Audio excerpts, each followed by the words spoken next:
Hello, everyone, and welcome back to the Surprise Jab Podcast. I'm your host, Zach Ruger, surprising you with new topics every single week and jabbing you with your daily dose of UFC. And we're back with another episode. I have obtained a sickness. I have no idea how, so we're going to try and power through that to get through this episode. Hopefully, the other one I record this week isn't as bad, but we will be recapping all the action at UFC 310. We went 10-4 on picks. Not too bad. Not too bad.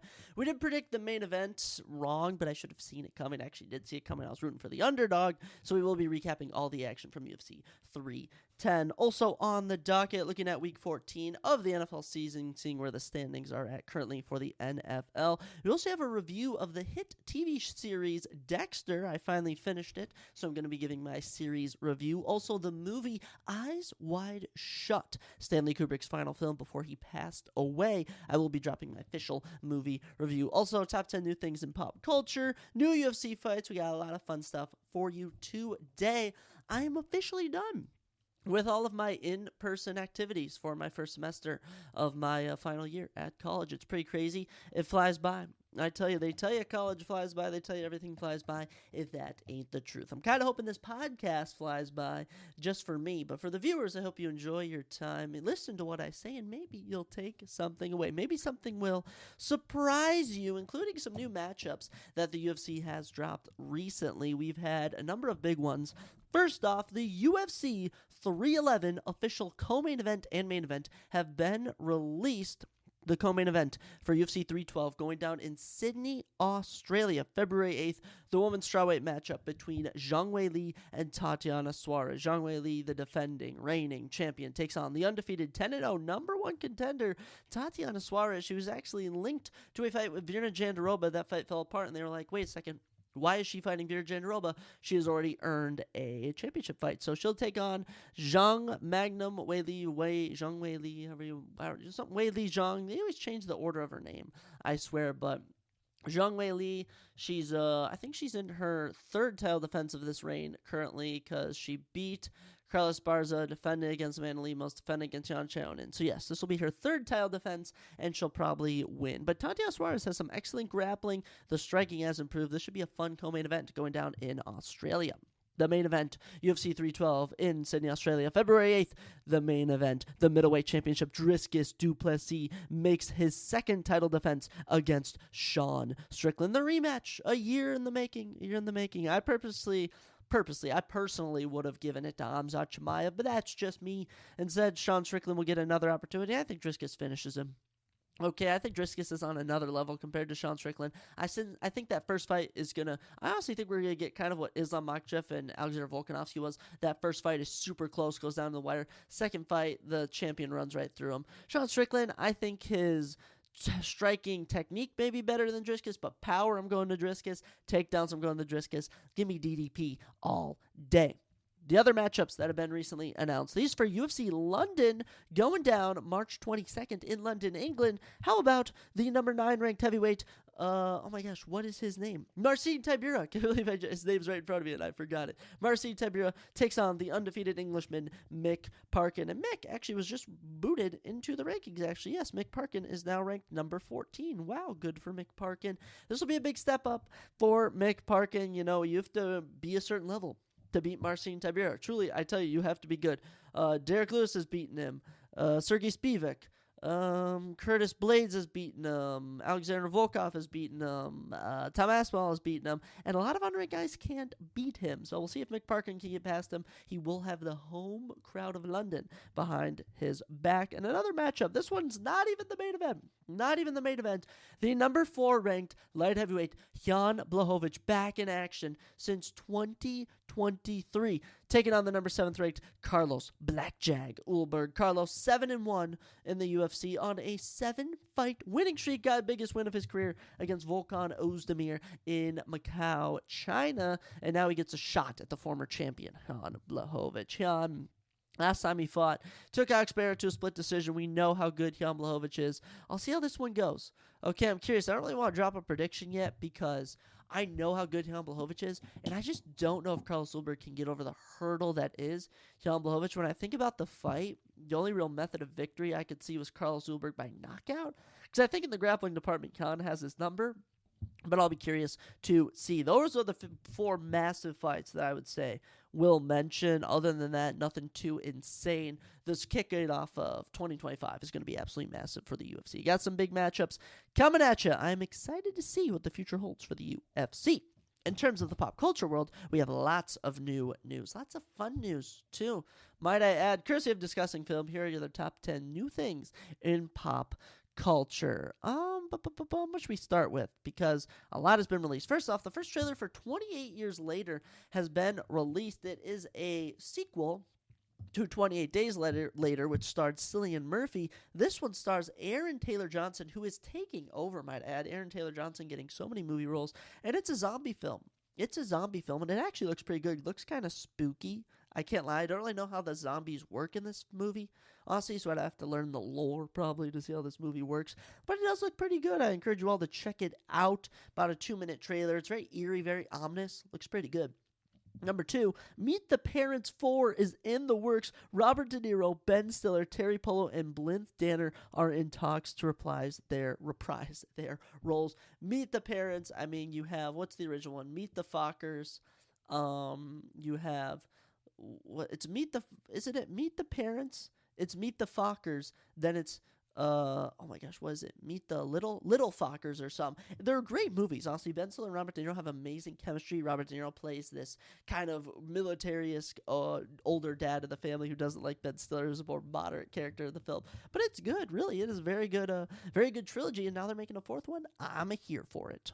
Number 2, Johnny Cohen will be reprising his role as an Imperial warlord in The Mandalorian and Grogu. I keep forgetting that they are making a Mandalorian and Grogu film. It's going to be weird because we're so used to the format of them on Disney Plus. It's going to be weird to try and translate them to the big screen.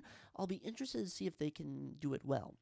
Number 4, Anya Taylor-Joy says she is excited to begin filming Dune Messiah. I am so thrilled to be a part of it. I'm such a big fan of everybody that's a part of the project, and I just can't wait. If nobody knows, she actually plays, oh my gosh, what is Timothée Chalamet's character? Paul Atreides. She plays his younger sister who's just been born, and it is going to be very interesting to see how they wrap up Dune Messiah, see how they can complete this trilogy, because Dune Part 2 was so good. I haven't rewatched it yet because I just don't know if I want to rewatch it and ruin that first experience I had watching it, because I went with my boy Josh to the theater to watch it, and it was a spectacle of filmmaking. I mean, Des Villeneuve, hands down, my favorite director of all time. That's just me personally. Number 5, Benedict Cumberbatch confirms he is returning for Avengers Doomsday. He says, and I quote, "I'm really excited not only to work with the Russo brothers again, but to have Robert Downey Jr. returning as Dr. Doom. I think there's going to be some really cool developments ahead." Well, that's cool. That's cool. We're going to get Doctor Strange in Avengers Doomsday. I'm excited for Avengers Doomsday. Okay, and by the way, the MCU has not been doing too hot. All right, the projects here and there have been pretty good, but I mean, overall, their stock is at an all-time low. And honestly, it's because they kind of took a step back from making movies. And I think movies is what made them special. All these Disney Plus shows, I haven't watched a single Disney Plus show, I think, since Moon Knight. So it's been like 3 years or something. Pretty ridiculous. Number 6, Sony's Spider-Man villain spin-off universe is dead. Kraven the Hunter will be the final film in the SUMC universe for now. What's the Sony Ultimate Spider-Man universe? I don't even know what that is. But first off, a disaster. The Venom movies, all mediocre. You could say they're bad. They aren't really that good. They're very mediocre. You also have Morbius, which is regarded as one of the worst movies of all time, only to be topped by Madam Web, which is legit, I think might be the worst movie of all time from all the rankings and ratings I've ever seen. But Kraven the Hunter has a chance to best them all. I mean, you get Russell Crowe, you get Aaron Taylor Johnson. I'm very confident that Kraven the Hunter will be the best film in the Sony Spider-Man villain spinoff, whatever you want to call it. Number 6, Robert Kirkman and Ryan Otley will return to make a new Invincible comic series, Invincible Battle Beast, releasing in April 2025. I just want Invincible Season 3 and Season 4 and Season 5. Apparently they're doing like 10 seasons, which is absolutely ridiculous. Invincible is my favorite animated show I think I've ever watched, and I watched a lot of cartoons as kids. Is that freaking good? I think that was actually number 7. So this will be number 8. What do we got? A lot of stuff about 28 years later. They've got some stills from the film. You actually have Ralph Fiennes is in the film. Jodie Comer too. You got some good actors and actresses in the film. Let's go. Number 8. Where are we on? Number 7? I can't remember. Keep track. Number 8. Greta Gerwig's Narnia film begins filming in July 2025. It's a very new take. It's all about rock and roll. Why are we remaking Narnia? I think we're all perfectly fine with the old Narnia films. If anything, I think they're going to butcher it. But hey, that's just me. That's just my opinion. Who do we got here? 2 more. Number 9, Andrew Garfield says he was disappointed to turn down playing Frankenstein's monster in Guillermo del Toro's Frankenstein movie. I was disappointed that I didn't get to do it, but meeting Jacob Elordi felt serendipitous, I don't even know what that word is, so that I could really see and hear that he's maybe needed that experience more than me. So Andrew Garfield passing up an acting experience to give it to Jacob Elordi. Good for him, but you're also missing out on a good opportunity. I don't know. We'll have to see. And then number 10, how should we round us out? Gosh, there's so many things. I really got to settle on one. Time is ticking away. Ooh, trailers for Mafia: The Old Country and Borderlands 4 will be released on the Game Awards on Thursday. Mafia: Old Country. If no one knows, I'm a huge Mafia fan. Give me a TV show, give me a movie, and give me the video games Mafia, Mafia 2, and Mafia 3 with Lincoln Clay. All my favorite video game of all time. And they're making a 4th one, Mafia: The Old Country. Count me in. Count me the frick in. I'm excited. I guess they updated Thursday then. Thursday's going to be a good day. I'm excited for Thursday. A lot of fun stuff ahead to come. But those are your top 10 new things in pop culture. I mean, some hitters, some misses. It is what it is. But I'll tell you what isn't what it is, and that's what it appears to be. And that is the movie Eyes Wide Shut. Tom Cruise, Nicole Kidman, and Stanley Kubrick. This is described as an erotic mystery psychological drama. This is one of the weirdest movies I've ever seen. Watched it with 2 of my roommates. This is just insane what they're telling it to us. And, you know, the controversies with this film are even more crazy because Warner Bros. Insisted that Stanley Kubrick turn in the final cut before they see it. All right, the film was in the final stages of post-production, which was therefore completed by the studio in collaboration with Kubrick's estate. And this is just something not a lot of films do. And some have argued that the work that remained was minor and exclusively technical in nature, allowing the estate to faithfully complete the film based on the director's notes. However, decisions regarding sound mixing, story, and color correction have necessarily been made without Kubrick seeing it. It is what it is what it is. But what's interesting enough is that basically, after Stanley Kubrick gave the script to this movie, Eyes Wide Shut, to the studio, he died of a heart attack 4 days later, not years, 4 days after giving it to them. Is that not suspicious? Is that not weird? To make matters even more weird is that they cut 25 minutes of the film, all right, and have not explained it. They haven't explained where it went. They probably burned it, but it is very, very weird. Nicole Kidman, one of the stars of the film, briefly wrote about the completion of the film and the release of the film being at the same time of JFK Jr.'s death. From her perspective, there was a lot of interest in Eyes Wide Shut before it was released, but the weekend it came out, July 16th, 1999, was the death of JFK Jr., his wife, and her sister. What the heck? What does that have to do with anything? This is not what I wanted to see. Honestly, Wikipedia isn't even talking about this. I had to freestyle a lot of what I just said, but let me just tell you is that this movie reveals some things about the elites, I'm pretty sure, and it is just a wild movie. So basically, the entire premise of the film is that Tom Cruise, this big doctor, Nicole Kidman is just this housewife, and they go to this party of his rich friend, like a super rich friend, one of the richest men in New York, and it's his doctor, so Tom Cruise is a doctor, and at there, Nicole Kidman is, flirting with some guy, and then Tom Cruise is flirting with these 2 girls, and they go back home, and basically Nicole Kidman, they start smoking, and they get high, and she admits to Tom Cruise that she has been having sexual fantasies and that she would have slept with this man years ago when they met had she been given the opportunity. Tom Cruise goes out. One of his patients died, and his daughter kisses Tom Cruise. It's very weird. And Tom Cruise goes out and he runs into a hooker, and he's like, "Hey, I want to sleep with you." All right, and she goes back. Then he decides on not doing it. And basically, there's a whole lot to this film. He meets this old piano player he used to know, which he had met earlier at his rich friend's party. And basically, he's telling him, he's like, "Oh, is this what you do to get gigs?" He's like, "Yeah, I play piano." And he's like, "I have this gig later tonight." He's like, and Tom Cruise is like, "Oh, let me come watch you." And he's like, "Well, it's kind of weird." And Tom Cruise is like, "What do you mean?" He's like, "Well, they blindfold me, and I play the piano blindfolded." And Tom Cruise is like, "Oh, let me go. And he's like, "No, it's super secretive." And basically, he gets a call from the people that he's going to perform it, and the password is Fidelio. Okay, and he writes it down. Tom Cruise says, Give me the password, give me the address, and I'll go on my own. You don't even have to know. So Tom Cruise goes to this party, and it's super weird. He pulls up. You need a password. And by the way, he goes in a cab and everything, shows up to this party, and to get in, you had to have a mask and a hooded cape on. And he goes there, and it's this ritualistic sex cult, and it's so weird. And basically, the whole premise of the film is, Tom Cruise escapes from there. But it's really symbolic, very weird. I think that Stanley was trying to tell us stuff that the elites do. I truly believe he was.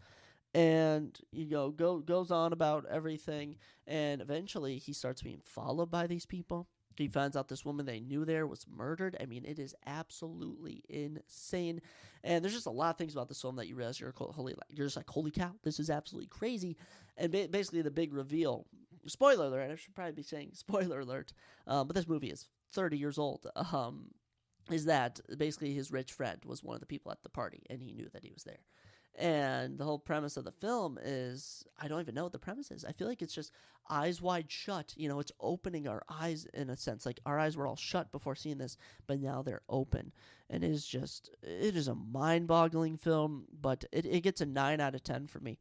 The pacing is super slow at first, and then, it's never even fast-paced. It's like these drawn-out scenes, and the acting is so good, and it is just really weird. It's adapted, the entire story, off a 1926 novella called Dream's Story, which is set around Vienna in the turn of the century, and Stanley Kubrick read it and basically was inspired to make it, but I just find it weird that the studio cut a lot of footage from the final film. I want to see if they even mention it. All right. Apparently Warner Bros. Digitally altered there was an orgy or something. They released it to block out stuff to avoid an NC-17 rating. But that's apparently that. The unrated version of Five Eyes Shut was released in the United States on October 23rd, 2007.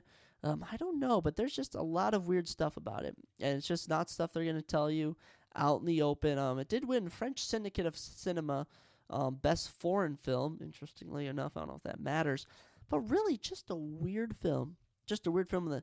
The entire idea that, they're revealing the sex cult, it is just really, really disturbing. So, I encourage you all go watch it, experience it for yourselves.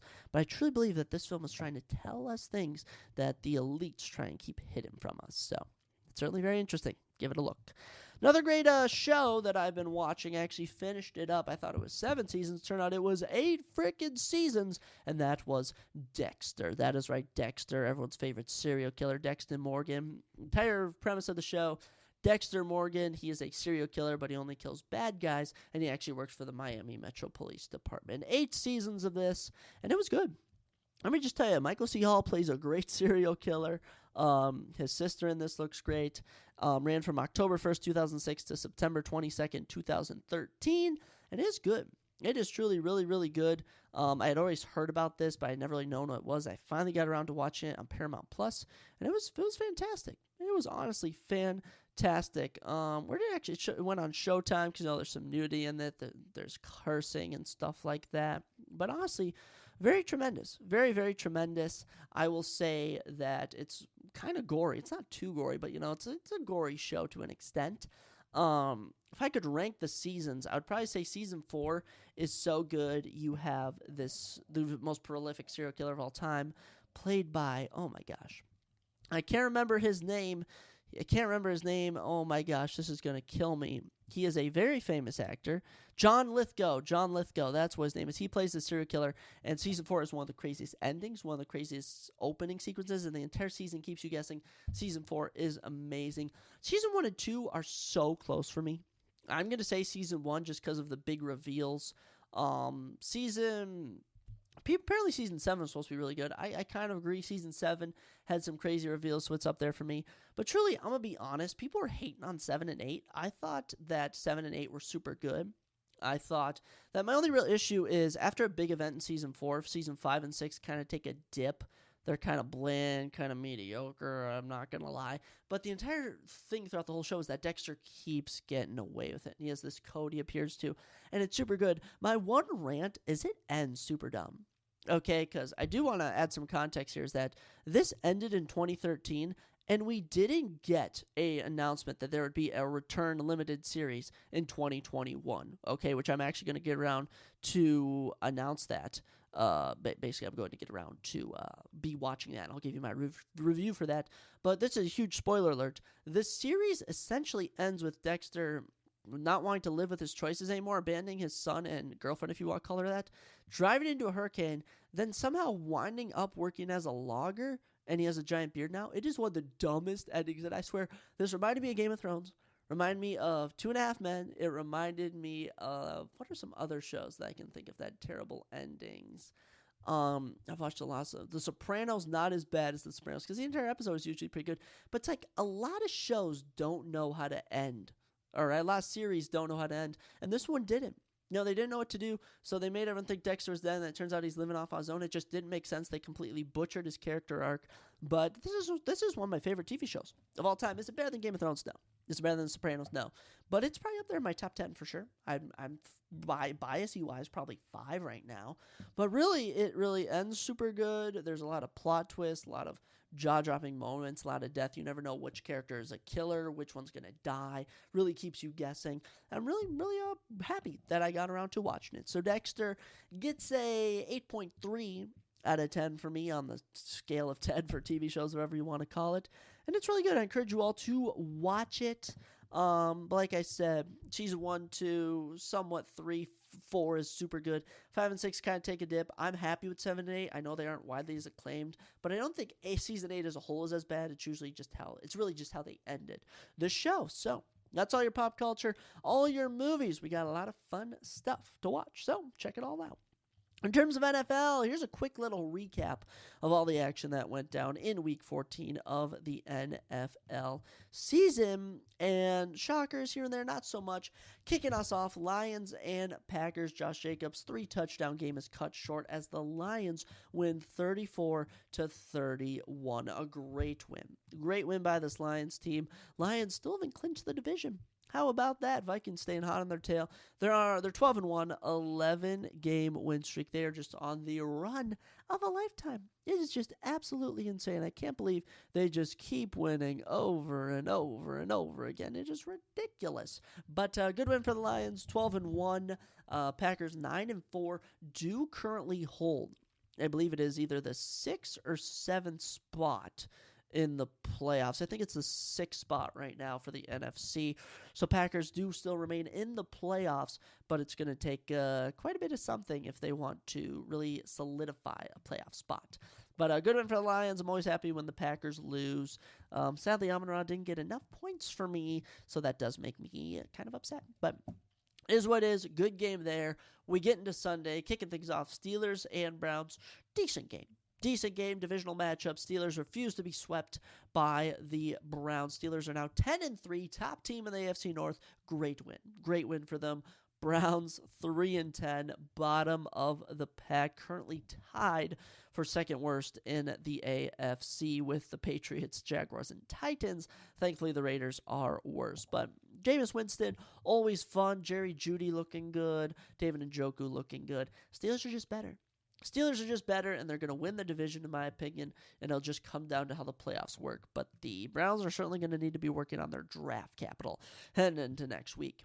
Keeping us moving, Saints beat the Giants 14-11. Giants almost led a comeback. Drew Lock almost did enough, but 21 for 49. Yikes, bud. Absolutely yikes. Drew Lock is he's not bad. He's not bad, but he's not good. He's not good. Let me just tell you that. He's also with a pretty rough Giants team.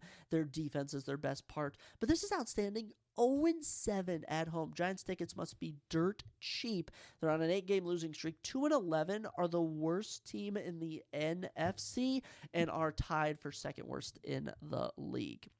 As for their opponents, the Saints, keeping their season alive with a win here. They are 5-8, 1 game behind the Falcons in second for the NFC South, and 2 games behind the Buccaneers for first in the NFC South. It's going to be tough to make the playoffs. I mean, I want you to know the 5th seed and 6th seed are definitely going to the Vikings and Packers. All right, it's going to be a matter of that 7th seed, if the Commanders can hold on to it, or if you're going to see a Rams, Seahawks, whoever wins the NFC West, this runner-up in the NFC West. See if they can do it, but mediocre game, but low-key the Giants almost rallied, but still not enough. Dolphins and Jets giving us a barn burner. Dolphins defense putting up a whopping 0 points for me. Absolutely atrocious. Rodgers goes for 339 yards. It was impressive stuff. Impressive stuff there for the Dolphins. I mean, you got typical Tyreek and Jalen Wall masterclass. Tyreek, 10 catches, 150 yards, and a touchdown. Even rushed one time for 6 yards. Good stuff for him. Dolphins sitting at 6-7. Do still have some playoff hopes alive. As for the Jets, 3-10. 4-game losing streak. They're bad. This Jets team just can't win a game. Rodgers has completely given up. This Rodgers experiment was a huge failure, and it's rough. Jets are still in the same position they were before they got Aaron Rodgers. Dolphins at 6-7. It's going to be a battle. They're going to have to win out probably to compete with your Colts, Ravens, Chargers, and Broncos for those spots, that 5, 6, and 7. So it's going to be tough, but Dolphins still hanging in there. Good for the Dolphins, honestly. But yeah, Jets, it's rough. Rough to be a Jets fan, let me tell you that. Jaguars and Titans, 10-6. 10-6 Jaguars win. Brian Thomas Jr., the only bright spot for that team, honestly. The Jaguars, though, snapping a losing streak. Getting a win, 3-10 now. Good for them. Titans, 3-10 now, are the worst team in the AFC South. 2-game losing streak. But yeah, just two terrible teams dueling it out. There is little to no benefits from either of these teams. They're going to be trying to get a good draft pick. Jaguars, I'm sure they had some high hopes before the season. Man, they've just completely dwindled. Just ridiculous. Just absolutely ridiculous. Titans, Titans need to rebuild. Titans are all over the place. Titans just have never had a good quarterback for the longest time. Honestly, they've had Derrick Henry for so long, they have forgotten how to use their wide receivers. Keeping our games rolling along, we had the Vikings and the Falcons. Vikings dropping 42 points on the Falcons, including 3 touchdowns in the fourth quarter. We're so good. We are so freaking good. I mean, Sam Darnold, Justin Jefferson, and oh my gosh, I'm losing my freaking mind. I'm all over the place here. Jordan Addison. I was going to say Justin Addison. Made no sense. Jordan Addison going off. Justin Jefferson going off. Same with Sam Darnold. Darnold, 22 for 28, 347 yards, 5 touchdowns. Addison, 8 catches, 133 yards, 3 touchdowns. Justin Jefferson, 7 catches, 132 yards, 2 touchdowns. We all went off. Kirk O'Chains, no touchdowns, 2 picks. Boom. Boom, boom, boom. That's all I got to say. The Minnesota Vikings are 11-2. It's weird. It's weird being this good, all right, guys? We have some newfound fame in Minnesota, okay? It's not easy being the best team in the NFL unofficially. Well, of course, unofficially. But yes, we are doing super good, and I'm super happy. 11-2, 6-game winning streak. 6-1 at home. Okay, we are balling at home. And, I was saying we're going to win out. And, I mean, honestly, we have the Bears. We got the Seahawks. We got the Packers and the Lions. They're all close matchups. That Bears team, I know we can beat. I know we can beat them. We're at home on a Monday night. I am very confident. Seahawks, you never know what Seahawks team is going to show up. You never know. Honestly, you never know with the Seahawks team. They're hit or miss. They're good, but they have an 8-5 record, so it's they're losing games here and there. Packers, I'm worried we might split with them, but we'll see. And Lions, I mean, if we're on a roll, if us and the Lions don't lose until that, and the winner of our game plays to go to get the number 1 seed in the NFC, oh man, cinema right there. As for the Falcons, I mean, I got nothing much to say here. They're on a 4-game losing streak. They've lost the NFC South lead. Buccaneers are now the top seed in the NFC South. I don't even know if the Falcons are going to make the playoff. This team has no chemistry. This team has no mojo. And quite frankly, this team is not going anywhere. Start Michael Penix Jr. That's what you get for chasing the money, Kirk. All right, but I'm not happy. I'm not mad at all, I should say, that we have Sam Darnold. That boy is beautiful when he has a football in his hands. Eagles, Panthers, 22-16. You almost saw a huge upset from the Panthers in this game. The only issue is that this Eagles defense is good. Eagles defense is so good. Xavier Litt also dropped a wide open touchdown pass, I do want to add. But 22-16, Eagles really had to lock in here to get the win. Great win for them, too. Much needed for this Eagles team as they're trying to reclaim the number one spot in the NFC. 11-2, 9-game winning streak. They boast an impressive 108-point differential. They're good. They're really freaking good. They have a tough schedule, though. You know, they play the Steelers, Commanders. I mean, Cowboys and Giants isn't too bad to edge it out, but that Steelers game is going to be real tough for them. Impressive stuff from this Eagles team, even dealing with a little adversity. They're able to overcome it. And Saquon, Jalen Hurts, those are my boys. All right, those are my fantasy football boys. And by the way, I'm going to the semifinals of my 16-man fantasy football league. I finished second in the league. I had the most points for on the year. I know ball. I also won pickups this week, guys. 10 of 13 on predictions. Listen to Zachary. Panthers, 3-10, 3-game losing streak. They have a minus 155-point differential. Oh, yikes. Yeah, Panthers, they're bad. But Bryce Young has been looking not as bad as he did at the start of the season. So I do sense some potential with him. I sense some potential with this boy. Why are we on the Philadelphia Eagles schedule? Bring me to the main NFL schedule, please. Was that our final noon game? I think so. Our final noon game right here was the Raiders and the Bucks. Bucks win 28-13. In this one, let me just tell you, this Raiders team is just terrible. Terrible. And I don't mean to just knock on Aiden O'Connell, but 2-11, 9-game losing streak. They have one of the worst offenses in the league. 2-11 is just an atrocious record. Gardner Minshew just never worked out as a starter, but I'd honestly put him back in because Aiden just is not clutch. All right, they were not targeting their only good option, which is Brock Bowers. Jacoby Myers is getting a couple touches here and there, but Brock Bowers is your main guy. You got to feed him to have success. They have no running backs. Madison sucks. Sincere sucks. Zamir sucks. Abdullah sucks. They all suck. All right, this Raiders team is going to be in a massive rebuild, and they might take Shedeur Sanders. You never know. As for the Buccaneers, they've overtaken the NFC South. Great for them. They have a plus 50-point differential. 3-game winning streak, 7-6. It's going to be tough to hold on. Tough to hold on with 4 games left. Chargers defense is good. This Cowboys defense, pretty bad. Then you play the Panthers, but that Panthers team can be sneaky good. Same with the Saints in Week 18. I'll be curious to see, but this Buccaneers team, I sense a lot of prowess with them, and they picked up a good win here. Seahawks and Cardinals, man. Jackson Smith-Njigba, my favorite wide receiver. I absolutely love him. 30-18. Seahawks are solidifying the NFC West. Incredible. 8-5. 4-game win streak. Good stuff. Good stuff, can't complain. Plus 19-point differential, 5-1 on the road is super good. So when the Vikings do travel to Seattle with a 3-4 home record, I'm confident in the Minnesota Vikings' chances. But on the road, Seahawks have been doing great. Zach Charbonnet had 38 fantasy points. He was looking incredible. Geno Smith is a proven starter. Happy with what I've seen. As for the Cardinals, at one point they were 6-4. Now they're 6-7, 3-game losing streak. And they are just playing good teams. And they are just not as good as better teams. They've now fallen to 3rd in the NFC West. But the NFC West is separated by literally a game or two. So anything can happen. But Seahawks, good win. I have more Seahawks players than Cardinals players. So happy with the result. 49ers and Bears. This Bears team is bad. 38-13, the 49ers finally got a good win. Let me tell you, long overdue. 6-7 now. They have a 308 and 308 points for against points against. So 0 point differential. Good win here, keeping the playoff hopes somewhat alive. Even without Christian McCaffrey, Garendo's looking good. Juwan Jennings was eaten. It was a team win here. Team win for the 49ers. As for the Bears, I thought they were overdue for a win, but I guess not. 0-6 on the road, 7-game losing streak, 4-9. I don't know what it's going to take for these Bears. Caleb Williams has actually been playing pretty good football. Roma Dunze looks good. DJ Moore looks good. You have DeAndre Swift in the backfield. And it's like they just have no mojo for some reason. It makes no sense. But I'm not really complaining because they're a divisional rival. And I hope we beat them next Monday. Game of the week, Rams and Bills. It was fantastic. 44-42, including a 51-point performance from Josh Allen. It might have even been 54 fantasy points. I don't know what it was, but Josh Allen goes for over 50 fantasy points. Listen to these stats. 342 yards, 3 touchdowns. That's through the air.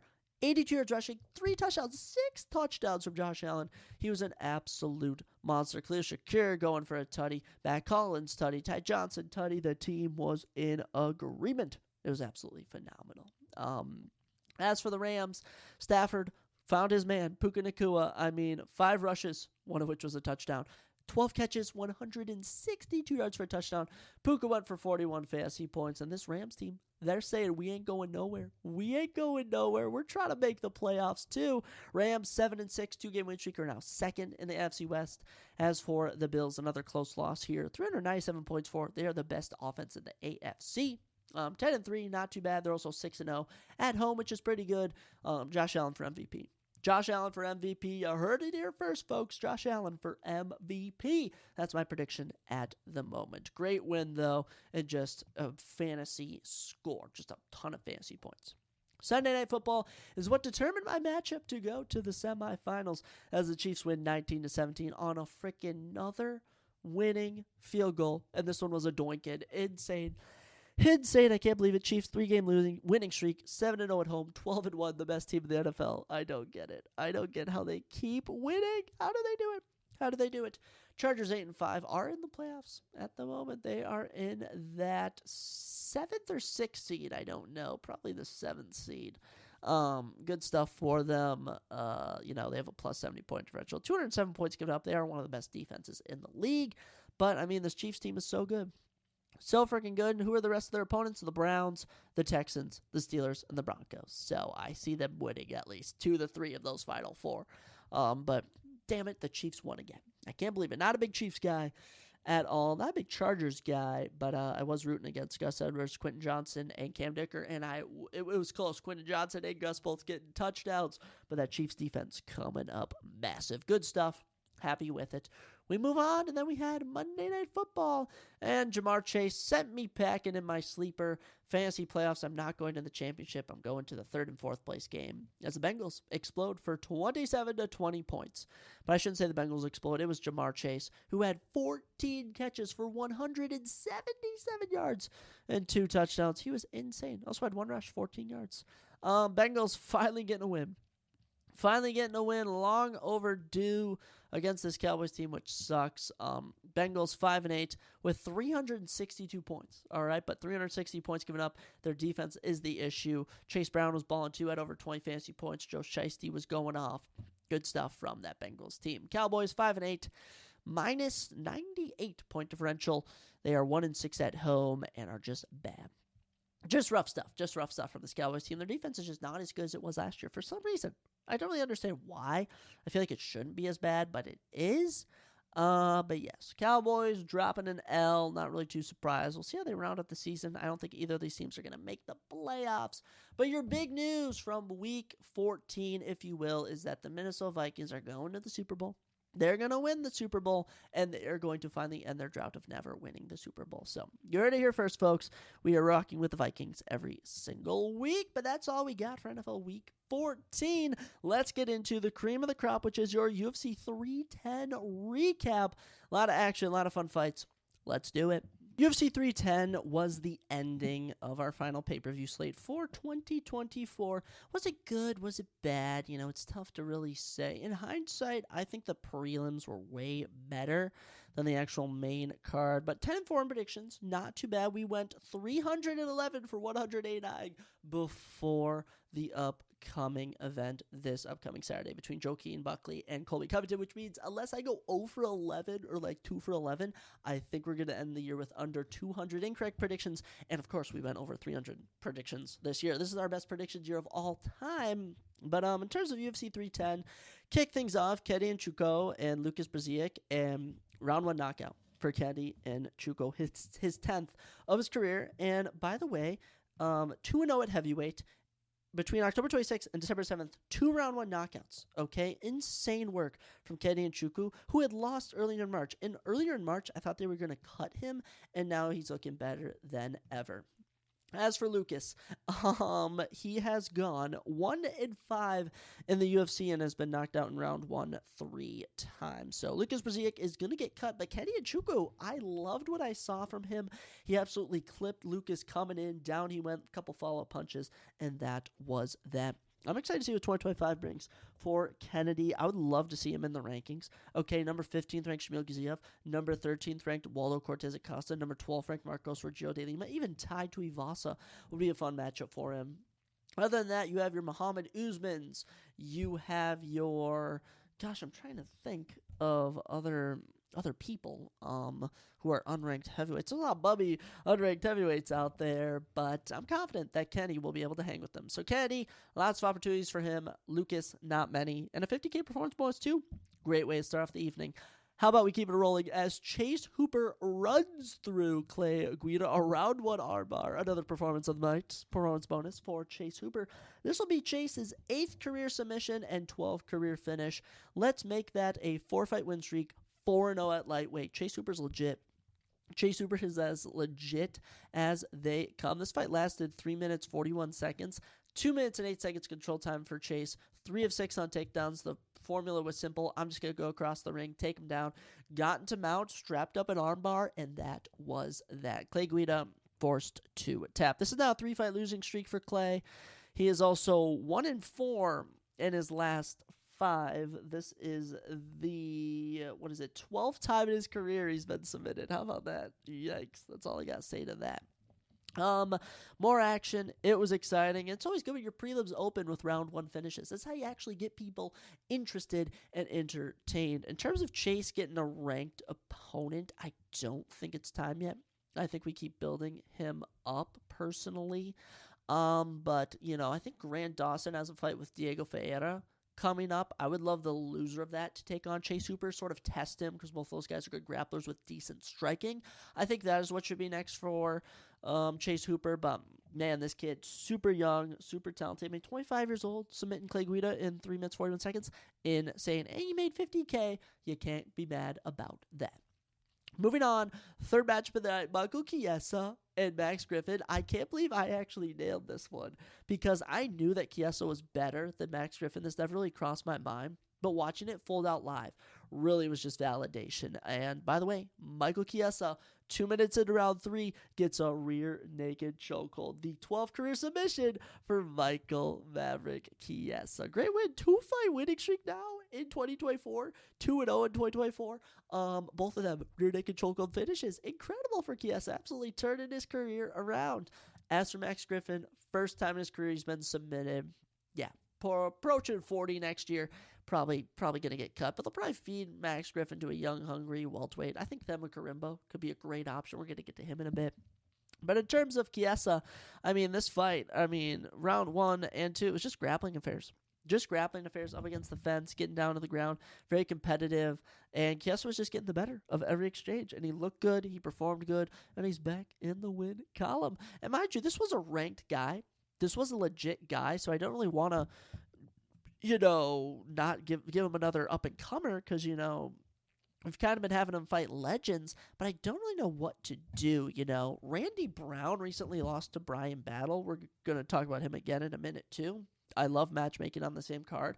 I think that would be a great matchup together. I think those two would fit well together. So Randy Brown, Michael Chiesa, my next prediction for who should fight each other. I just don't know if Chiesa's ready for ranked opponents, but we'll have to see. Good stuff, and we start the night off 3-0.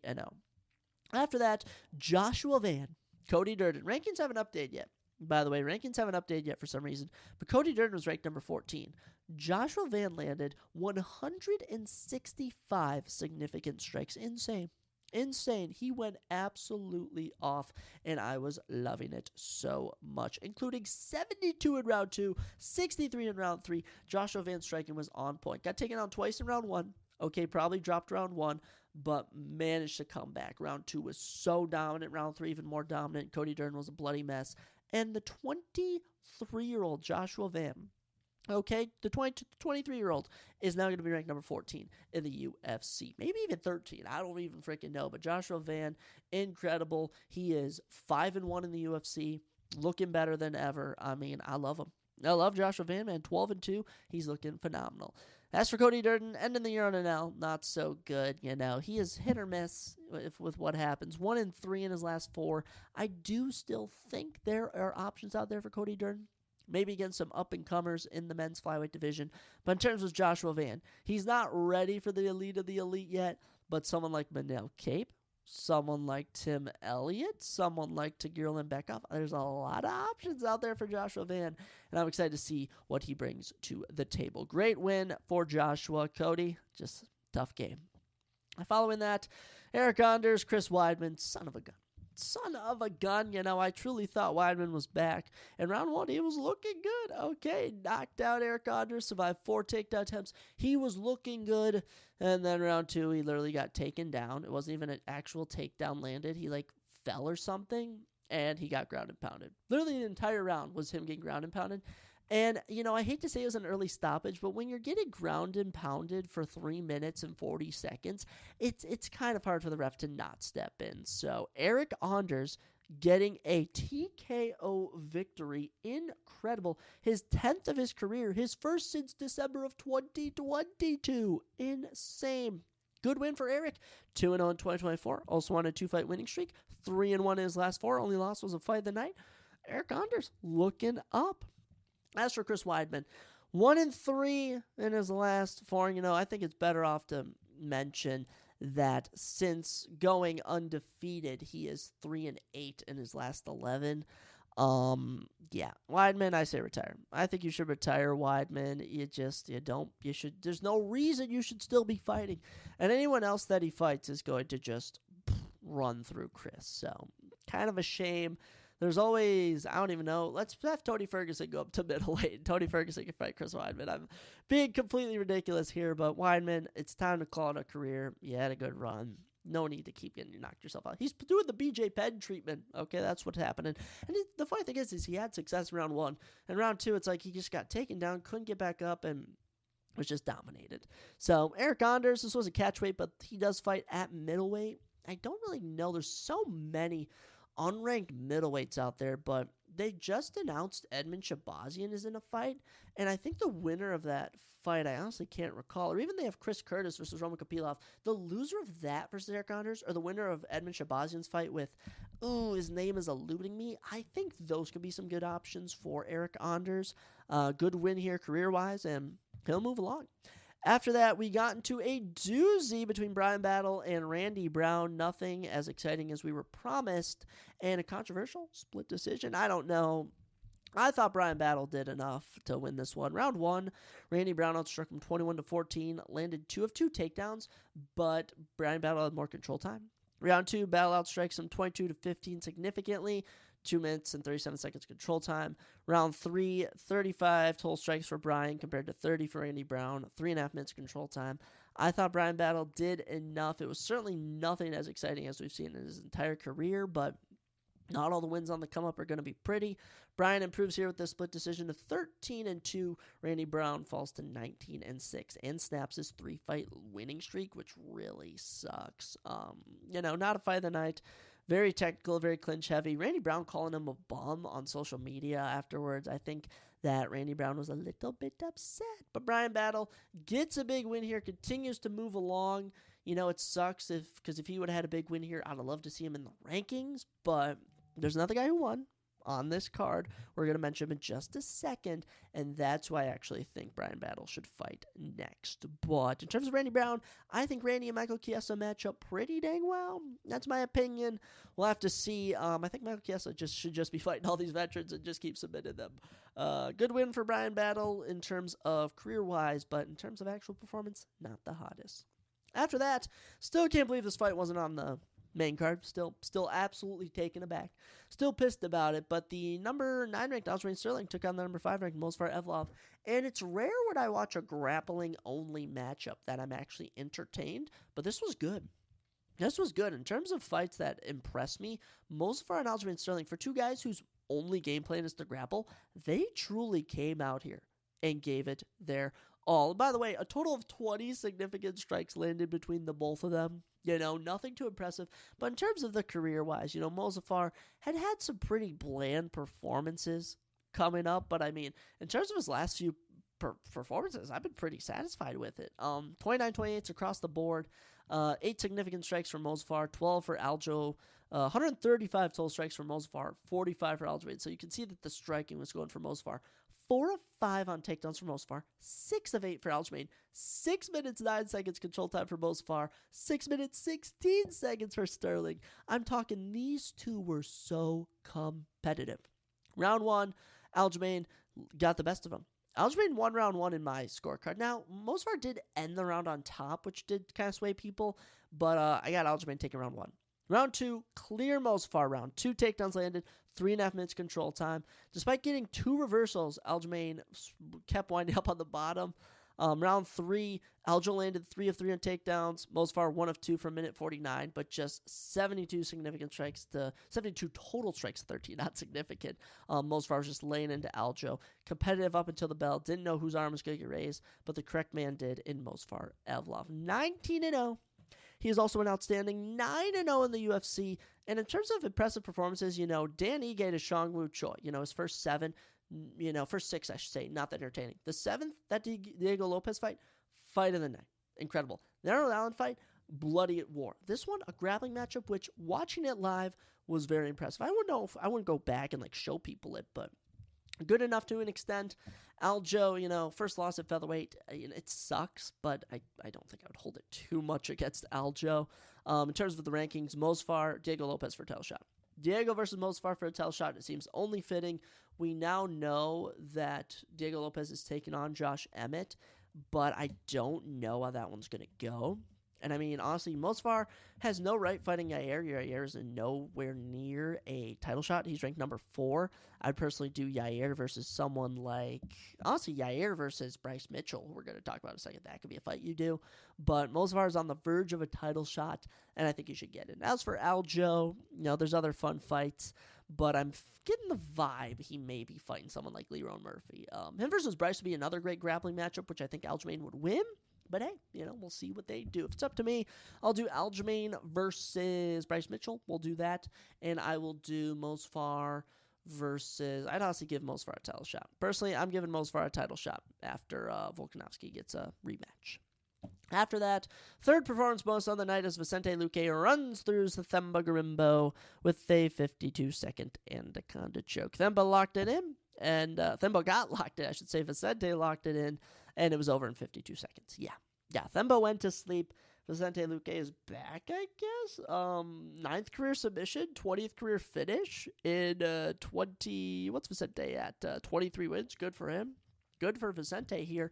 Themba, this does hurt, snapping his 4-fight winning streak. Yikes. Also, second time he's been spinned in the UFC. But we have to remember this was a huge step up for Themba, and clearly he wasn't ready. I do think Themba Gorimbo versus someone like Max Griffin could be fun. But for Vicente Luque, he wanted a top 10 opponent. He also wanted Jorge Masvidal. I love the Jorge Masvidal fight. I think that Jorge Masvidal fight is perfect. But in terms of a top 10 opponent, there's no one for you, Vicente. I'd say Gilbert Burns, but you two are boys, so that's not going to work. You could do Ian Gary as a bounce-back fight, but honestly, I get the vibe Vicente is going to be a stepping stone for some other up-and-coming welterweight. This was over before it began, and I picked Themba, so I was kind of sad, but hey, good win for Vicente. He's always kind of a feel-good story because he almost died, so feel-good story for Themba. Not for Themba, for Vicente. I keep saying Themba. Themba, I'm sorry you lost. You'll be back.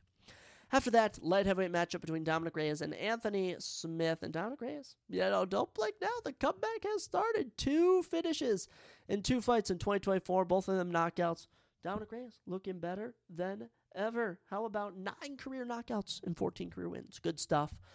He's officially back. But in terms of Anthony Smith, retire. What was this performance? Guys, I want you to know this fight lasted 4 minutes and 46 seconds in round number 2. Okay, round 1, Dominic Reyes outstruck him 48-21. I don't know what happened, but round 2, 73 significant strikes to 0. What are we doing here? Okay, I have no idea. This was all against the clinch. Anthony Smith was leaning down. Apparently, Anthony Smith kept saying, "Hit me, I want to feel something," to Dominic Reyes. I don't know. It was kind of weird, but Anthony Smith, time to retire. 2-fight losing streak, 1-3 in your last 4. He's clearly got some CTE. He needs to stop. Okay, Anthony Smith, retire. I'm not even going to offer another fight for you. Anthony Smith needs to retire. And in terms of Dominic Reyes, I think number 10 ranked Johnny Walker is a awesome fight. A rematch with Ozdemir at 9, Krylov at 8. That 8 to 11 range is going to be the prime spot for Dominic Reyes. Personally, for me, I want to see Johnny Walker versus Dominic Reyes. But Dominic Reyes, man, I'm so happy. 2 wins in 2024. What a bounce back win for this guy's career. Hey, maybe another title shot is in the cards.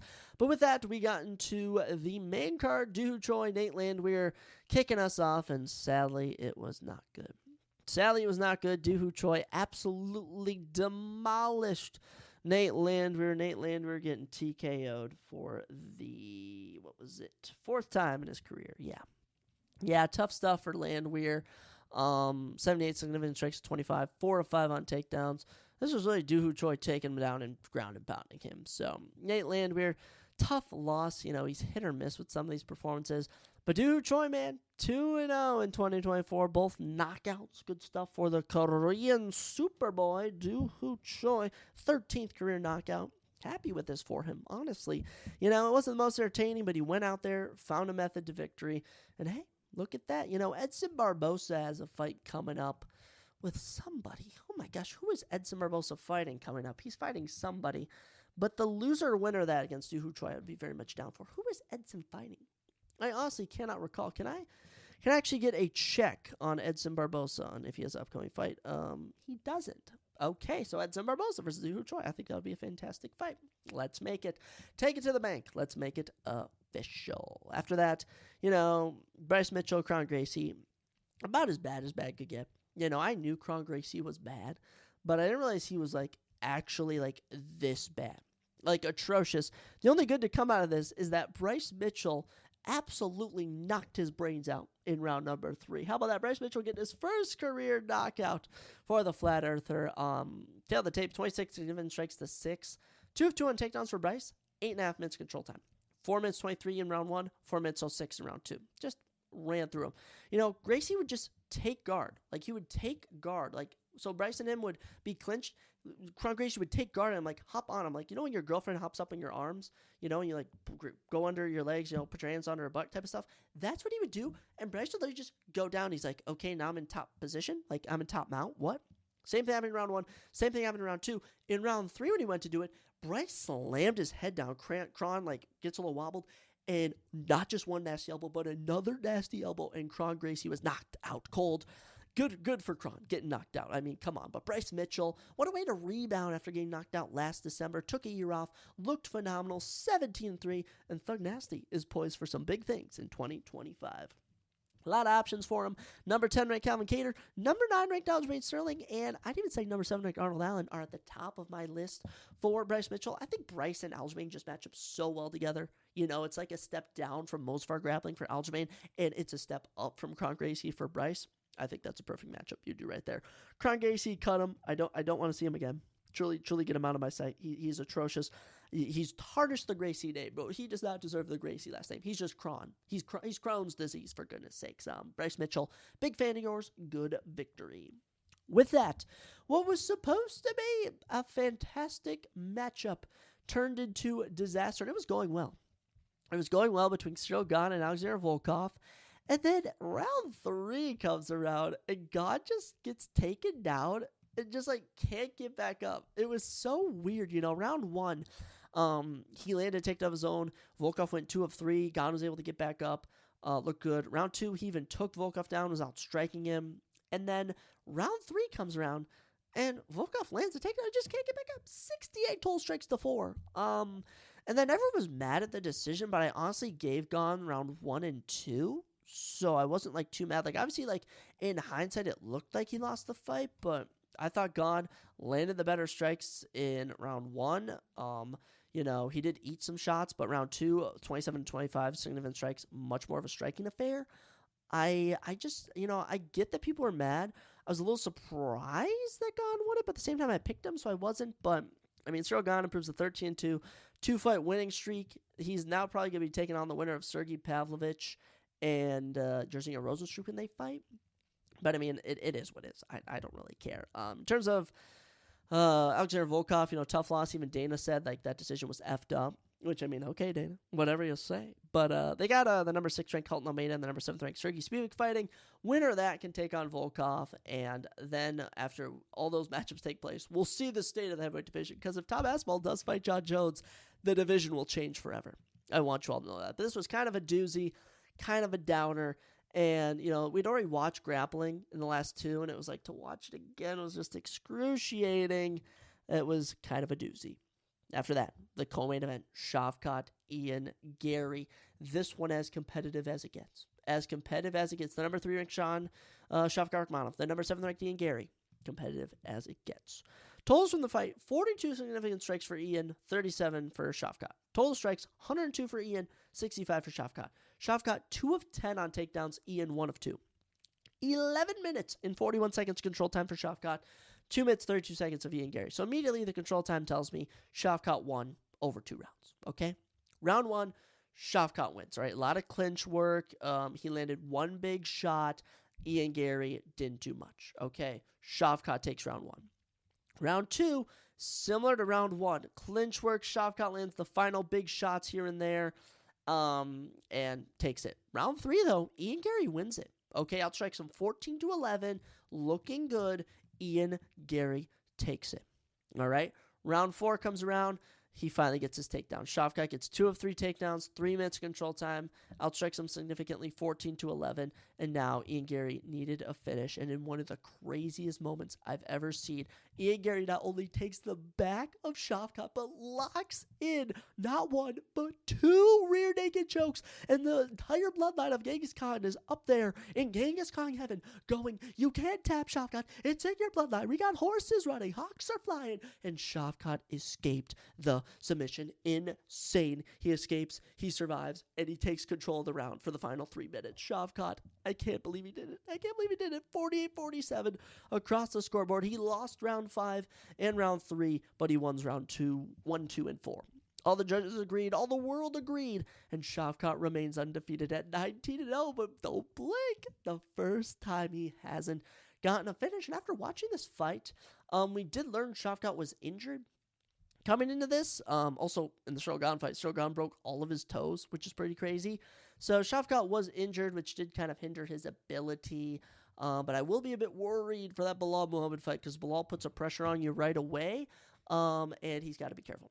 You truly got to be careful. Shavkat was putting the pressure on the whole fight, so if Bilal puts pressure on Shavkat, he'll have to be careful. But you can't pay me to root for Bilal. You can't pay me, honestly. And actually, he came in after the fight to square off, and the security guards didn't know who he was, and Joe Rogan absolutely flamed him. They said, he doesn't know. They don't know that's the world champion. It was so funny. Good win for Shavkat. Ian Gary, learning experience. 15-1. Your only losses to a 19-0 guy, and, he couldn't finish you. It says a lot about Ian Gary.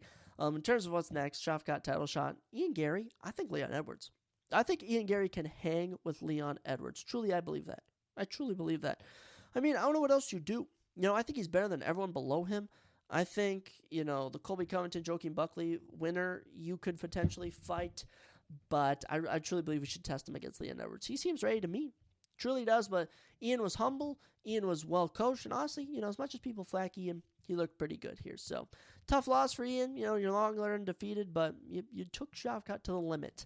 And hey, you survived Shavkat. I think that's even more impressive. After that, main event, I want you all to know, a 5-round co-main event is draining. There were some big moments, but a lot of clinch work, a lot of grappling. We get to the main event, Pantoja taking out the debuting Kaya Sakura, and from the get-go, it was entertaining, except for the fact Pantoja just knew that Sakura couldn't grapple with him. Took him down to round 1, took him down round 2, and despite Kai landing some nasty knees, some punches here and there, he did eat some big punches too. Pantoja took him down, knocked in a rear naked choke round 2, and that was that. I'm not even mad Pantoja won. I feel good for Pantoja, showing how good he freaking is. I mean, the win streak for Pantoja now is at, I think, 7 fights now. His 3rd title defense. I mean, he's running through the flyweight division. I mean, he called out Demetrius Johnson. He had no one else to call out in the division. Kaya Sakura, it's unfortunate you've been finished. First time in his career he's been finished by submission. I mean, that was his weakness. That was his weakness coming in, and it unfortunately played out that way. Pantoja, good win for him. In terms of matchmaking next, I think that Pantoja and Kai Kara-France is more entertaining because it's a new name. but Brandon Royval holds a better claim. So we'll see what transpires there. As for Kai Sakura, I think him versus Kai Kara-France could be fun. Him versus Brandon Royval. So I think we do a little matchmaking there. Because I personally want to see Brandon Moreno versus Tatsuro Taira for the next title shot later. But you either do Kai versus Brandon or Kai versus Kai. Actually, let's do Kai versus Kai. Kai Kara-France versus Kai Sakura. And then you do Brandon Royval versus Pantoja. Which, I mean, gosh, there's really no one for Pantoja to fight. He's beaten the number 1 guy, the number 2 guy. Number 3 guy just lost. He's number 4 guy had beat a guy way down. Number 5 guy just lost. He beat the number 6 guy. Asul Mabayev, he could be a new name, but he just doesn't have enough credit. So, UFC 310 came and went. We'll see what happens after this, but it wasn't the best. Prelims were better than the main card. A lot of grappling on the main card. But you know what? Some fun wins here and there. We go 10-4 predictions. That's not too bad. But that's all I got for the UFC 310 recap. I'm excited for UFC Tampa, Florida, coming at you next weekend. You get Colby Covington, Joaquin Buckley, Manel Kape, Bruno Silva, Vitor Petrino, Dustin Jacoby. Yeah, you get other fights too, guys. It's Colby Covington, Joaquin Buckley. That's why people are going to be tuning in. But thank you all for joining me. You know, I feel sick as a dog, but I'm still toughing it out.